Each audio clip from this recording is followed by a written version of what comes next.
বেশ হয়েছে, ঠিক হয়েছে। নে, করবি আর আমার সাথে হিংসা? আচ্ছা, তোমরা রিভেঞ্জ অফ নেচারে বিশ্বাস করো?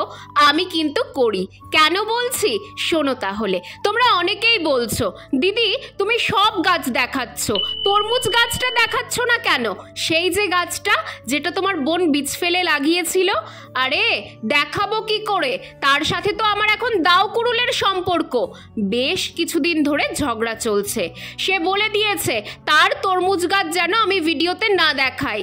তার মধ্যে মহারানীর গাছে 2টো তরমুজ ধরেছে। তাকে আর কে পায়? কিন্তু আমি আজকে ছাদে এসে দেখছি আমার হয়ে প্রকৃতি প্রতিশোধ নিয়ে নিয়েছে। 2টো তরমুজের মধ্যে যে বড় তরমুজটা ছিল, অতিরিক্ত বৃষ্টির কারণে সেটা পচতে শুরু করেছে। না না, প্রথমে খুশি হলেও এখন একটু খারাপই লাগছে বেচারার জন্য। আই উইশ ছোট তরমুজটা যেন ভালো থাকে।